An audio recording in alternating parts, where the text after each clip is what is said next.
नमस्कार। सभी लोगों को तरुण तिवारी का नमस्कार। दोस्तों, अगर कोई ऑनलाइन है तो बताए, क्योंकि मैं एक ज़बरदस्त शायरी सुनाता हूँ आपको। उसके बाद मैं अपना जो प्रेरक प्रसंग नंबर 20 है वो बताऊँगा।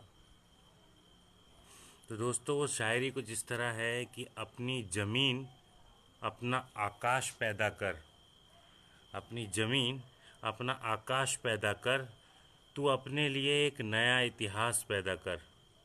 मांगने से कब मिलती हैं मांगने से कब मिलती हैं खुशियाँ यहाँ, तू अपने हर कदम पर विश्वास पैदा कर। दोस्तों, अपनी आप को मजबूत बनाए रखें। ये कोरोना का दौर जल्दी ही ख़त्म हो जाएगा। ये जो प्रसंग है मैं आपको बताने जा रहा हूँ, ये हमारे जो पड़ोसी देश चाइना है वहाँ का है। आपको याद होगा, मैंने आपको बोधि धर्मा की एक कहानी बताई थी अपने प्रसंग में। ये भी बोधि धर्मा जी की ही कहानी है। बोधि धर्मा, जैसा आप जानते हैं, कि महान योद्धा भी थे, महान विचारक भी थे।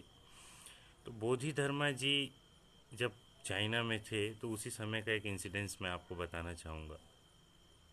उनके ही समकालीन एक राजा था वहाँ पर।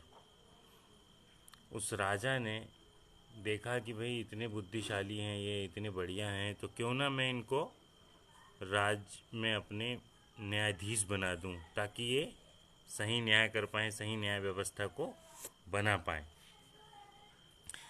तो क्या हुआ दोस्तों कि वहाँ बना दिया गया इनको बुद्धिधाम। सभी लोग जो जो जुड़ते जा रहे हैं, सबको जय श्री राम भैया। राजा ने महान विचारक और योद्धा बोधिधामा जी को बना दिया अपने राज्य का मुख्य न्यायाधीश। तो वो जो राज्य था, उसी राज्य की राजधानी में एक नगर सेठ रहता था। बहुत अकूत संपत्ति थी उसके पास में, बहुत सारी प्रॉपर्टी थी। तो दोस्तों, सब जानते थे कि वो जो प्रॉपर्टी उसने कमाया है वो गरीबों का शोषण करके कमाया है। पाई पाई जो उसकी थी वो सब शोषण की थी। और उसके जो हवेली थी दोस्तों, जय हो, हर हर महादेव। तो जो उसकी हवेली थी, उस हवेली में गुर्गों की पूरी फौज थी। 50 गुर्गे उसके। गुर्गे मतलब मुशकंडे, ऐसे बॉडी शॉडी वाले, बल्ले वाले, और कुछ हथियारधारी भी थे। इतनी सब चाक चौबंद व्यवस्था होने के बावजूद दोस्तों, एक दिन क्या होता है कि वो सेठ के यहाँ पे हो जाती है चोरी।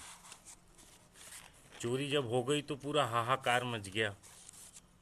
वहाँ पे हल्ला हो गया, भाई राजधानी के बड़े सेठ, अकूत संपत्ति के मालिक के यहाँ चोरी हो गई।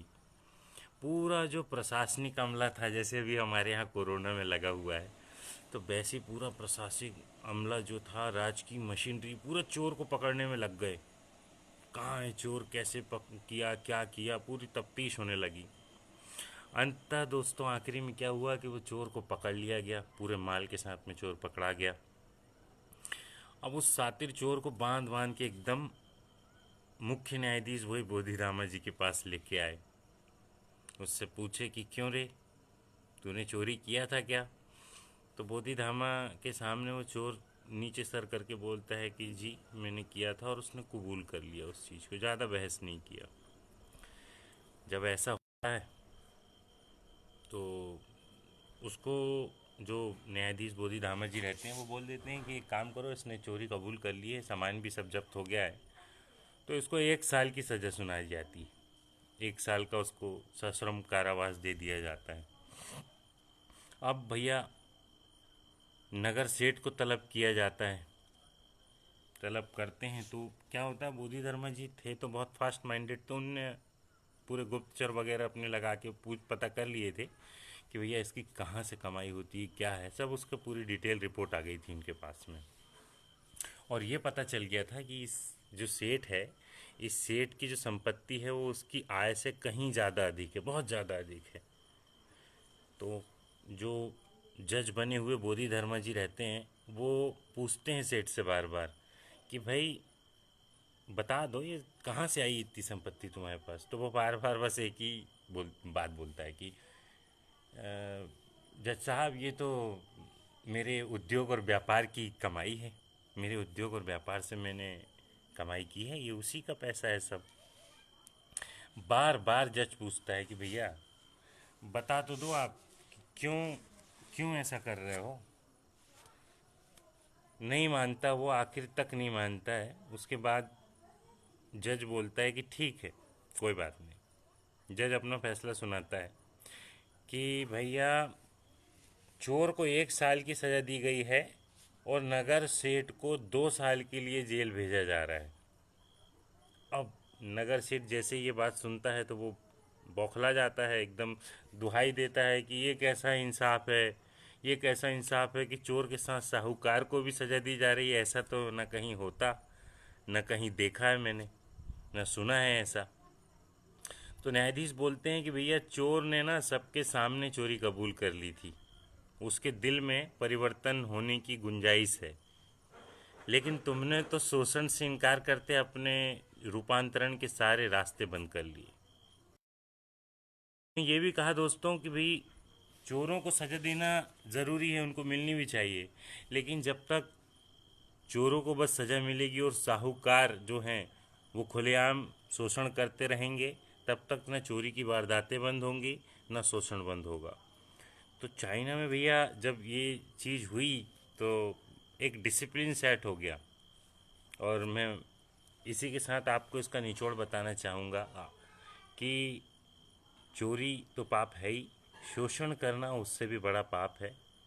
और हमारे भारत में शोषण करने वालों को कड़ी से कड़ी सज़ा मिलनी चाहिए। आज हृदय बहुत दुखी हो जाता है जब पता चलता है कि गरीबों का मुंह पोंछा जा रहा है और बड़े बड़े लोग, बड़े बड़े सेठ ऐसा करते हैं, तो बहुत दुख होता है। मैं आशा करता हूँ कि मेरे परिचित के, मेरे जानने वाले लोग जो किसी प्रकार से सेठ की तरह होंगे, वो अपने हृदय में परिवर्तन लाने का प्रयास करेंगे और उनकी नज़रों में अगर कोई ऐसा शोषक, ऐसा शोषण करने वाला होगा तो उसको एक्सपोज करेंगे, ताकि लोग शोषण का शिकार ना हो।